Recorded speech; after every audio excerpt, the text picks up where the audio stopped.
indah cantik berseri, kulit putih bersih merah di pipimu.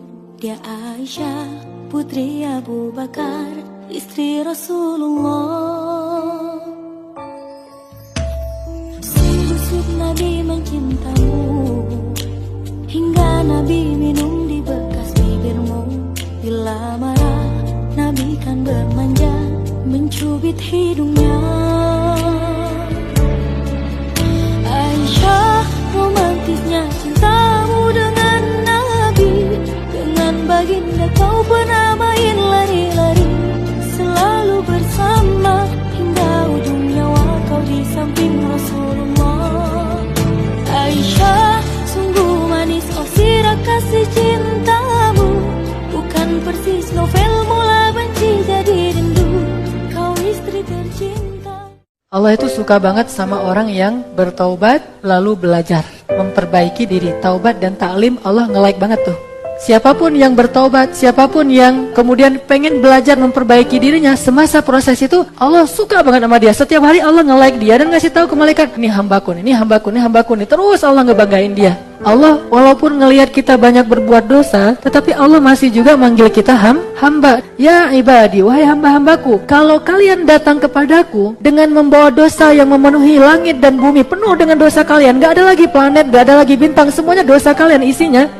Lalu kita datang kepada Allah dan kita mengatakan, Rabbi, ini hambamu yang fakir ada di hadapanmu. Ya Allah, ini hambamu yang hina sekarang datang ke pintu rahmatmu. Apa kata Allah? Aku bukakan rahmatku seluas-luasnya, aku terima kedatanganmu, lalu aku gugurkan semua dosa-dosamu menjadi hilang, wala ubali, dan aku gak peduli sebanyak apapun itu. Kalau kita pengen melibatkan Allah, pantaskan diri kita. Karena Allah Subhanahu wa Ta'ala itu menolong hambanya sesuai dengan usaha hambanya untuk mendekatkan diri kepada Allah. Siapa yang datang kepada Allah sejengkal, Allah datang kepadanya sehasta. Siapa yang datang kepada Allah sehasta, maka Allah mendekat kepadanya sedepa. Siapa yang datang dalam keadaan berjalan, Allah datang kepada dia dalam keadaan berlari. Artinya Allah itu tergantung gimana usaha kita. Makin kita pantas, makin kita soleh, makin kita dekat sama Allah, makin Allah mudahkan urusan kita. Karena tidak ada kemudahan di sisi Allah kecuali didapatkan dengan ketaatan kepada Allah. Jadi tidak mungkin kita dapatin kemudahan dari Allah itu hanya dengan berhayal. Dekatkan diri kepada Allah, bukan cuma sekedar berhayal, ngomongnya setinggi langit, tetapi hubungannya dengan Allah itu jauh sekali. Ya Allah tolong saya, doanya tuh bagus, tetapi kehidupan dia tidak dekat dengan Allah SWT. Tidak dekat dengan Allah SWT. Tips supaya kita bisa mendapatkan cinta dalam beramal solih, yang pertama adalah tinggalkan dosa. Karena kata para ulama, min awwalil khair an tatrukas syarr. Awal dari segala kebaikan itu tinggalkan dosa. Mau dapat apa aja, tinggalkan dosa. Mau dapat kebaikan apapun, tinggalkan dosa. Jadi kalau kita misalnya mikir, saya mau bisnis nih, tinggalkan dosa dulu, Allah kasih untung. Saya mau nikah nih, tinggalkan dosa dulu, Allah kasih jodoh. Saya mau punya anak, tinggalkan dosa dulu, Allah kasih keturunan. Saya mau bahagia, tinggalkan dosa dulu, Allah kasih kebahagiaan. Saya mau menjadi orang yang lebih rajin beribadah, tinggalkan dosa, Allah kasih semangat beribadah. Min awwalil khair an tatrukas syarr. Awal dari segala kebaikan itu tinggalkan dosa. Gimana cara tinggalkan dosa? Istighfar. Sabar itu ada 3 tingkatan. Tingkatan pertama itu sabar menghadapi ujian. Wabasyiris sabirin, kata Allah di surat Al-Baqarah. Sampaikan berita gembira kepada orang yang sabar terhadap ujian. Nah, gimana sabar terhadap ujian? Kalau kita dapetin ujian, kita tinggal bilang innalillah wa inna ilaihi raji'un. Dan itu kita katakan tuh dengan hati yang yakin. Ini semuanya kehendak Allah. Dan pasti ada kebaikan di dalam setiap kehendak Allah. Dan siapa yang mengatakan innalillah wa inna ilaihi raji'un, berarti dia melibatkan Allah dalam musibah. Jadi kata kunci atau password untuk ngelibatin Allah dalam musibah kita, pertama bilang innalillah wa inna ilaihi raji'un. Allah pasti terlibat. Jadi kalau kita pengen libatin Allah dalam musibah kita, pertama pakai passwordnya dulu. Langsung Allah tawarkan banyak jalan keluar dalam musibah kita. Karena kita hanya perlu mengatakan innalillah wa inna ilaihi raji'un. Kalau kita ninggalin sesuatu karena terpaksa, nggak ada gantinya. Kalau kita ninggalin sesuatu karena emang nggak punya kesempatan, nggak ada gantinya. Kalau kita ninggalin sesuatu itu karena ada yang lain selain Allah, Allah nggak menjanjikan apa-apa. Faman kanat hijratuhu ilallahi wa rasulih, fahijratuhu ilallahi wa rasulih. Siapa yang meninggalkan sesuatu karena Allah, maka Allah akan menggantikan untuknya yang lebih baik daripada itu. Jangan pernah menukar kebajikan kita dengan sedikit mata qalil keuntungan dunia. Dalam angle Allah, dunia itu lebih ringan daripada 11 sayap nyamuk. Dalam angle Allah, dunia ini lebih rendah daripada sebutir pasir di pantai. Kita boleh mendapatkannya karena dunia juga kesenangan bagi orang yang beriman, tetapi jangan pernah menukarnya dengan akhirat. Sesungguhnya kebaikan dan kesenangan itu semuanya ada di sisi Allah. Maka tetaplah di jalan Allah. Suatu saat kita akan diberikan apa yang kita idam-idamkan di dunia dan di akhirat. Dan harusnya kaum muslimin menjadi leader dalam kebaikan-kebaikan. Kenapa? Karena kaum muslimin, kata Allah, kuntum khaira ummatin ukhrijat linnas. Kalian adalah umat yang paling baik di antara manusia. Dan kalau kita hubungkan ayat ini dengan hadis Nabi, harusnya menjadi paling baik itu berarti menjadi paling banyak manfaatnya untuk manusia. Selama seorang muslim berpegang teguh kepada agamanya, maka insya Allah dia akan pasti menjadi orang yang paling bermanfaat di antara manusia. Makin dia faham agamanya, makin dia besar manfaatnya untuk orang lain. Itu pasti. Mustahil terbalik. Makin faham agama, makin banyak orang yang dimanfaatin oleh dia. Mustahil. Makin faham agama, makin banyak mudarat atas orang lain. Mustahil. Makin faham agama, makin banyak merugikan orang lain. Mustahil. Kalau dia memahami agama dengan hati, bukan dengan pikiran saja.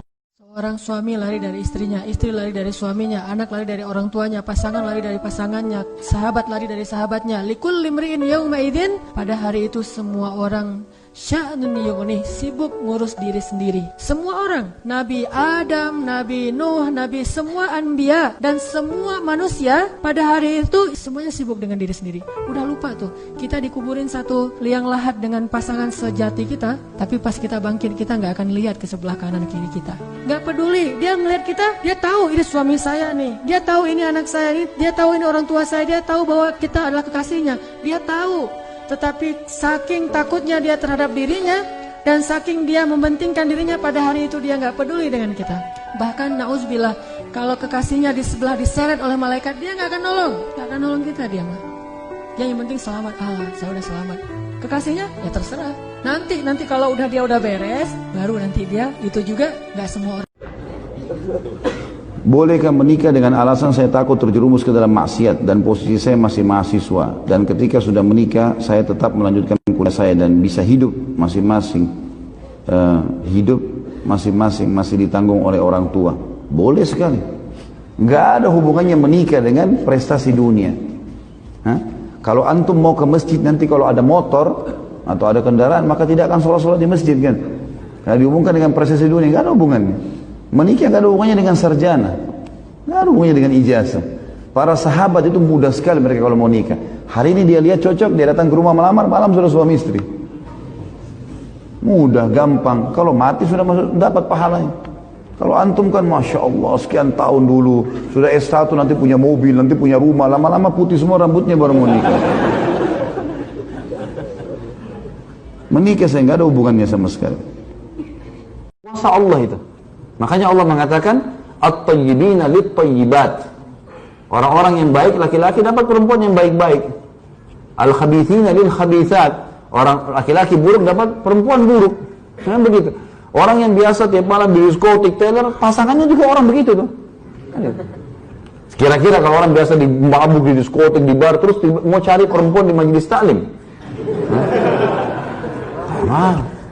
Dia mau cari yang sealamnya dia kan gitu.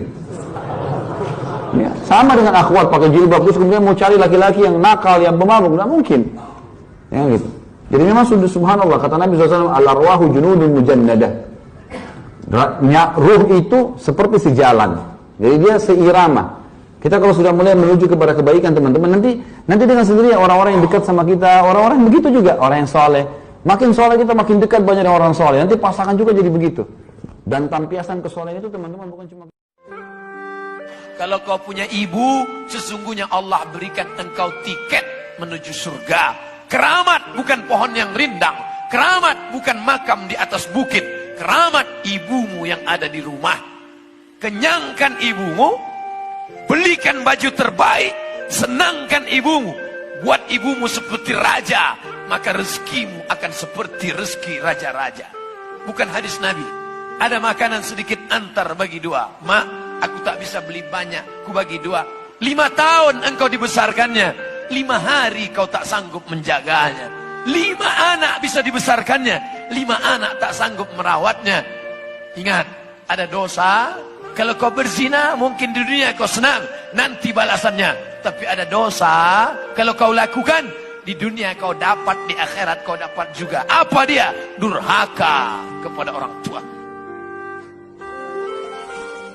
Si suaminya masuk ke rumahnya, al-hadirul ghaib, ada dan tiada.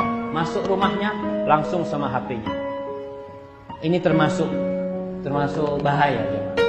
Seharusnya ketika masuk rumah selesai hubungan itu. Waktunya buat keluarga sudah. Ya memang udah di luar, masa di rumah disibukkan dengan pekerjaan. Berapa banyak orang tua yang tidak perhatian sama anak. Anak kehilangan kasih sayang bapaknya, kasih sayang ibunya sama. Subhanallah jamaah. Saya pernah naik mobil juga, suami istri di belakang, saya di depan. Itu suami istri satu-satu pegang HP. Subhanallah.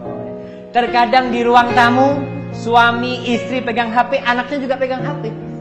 Ini rumah tangga apa ini? Seharusnya duduk bersama. Ketika selama sepekan Anda beraktivitas, dikumpulkan oleh Allah di rumah Allah ini, maka Allah Subhanahu wa taala mengingatkan kepada kita, dalam selama sepekan beraktivitas itu, berapa di antara aktivitas kita yang sudah menjadi zikir kepada Allah Subhanahu wa taala? Jangan-jangan selama sepekan ke belakang, dari mulai hari Ahad, hari Senin, hari Selasa, hari Rabu, hari Kamis, antum sibuk dengan urusan dunia antum.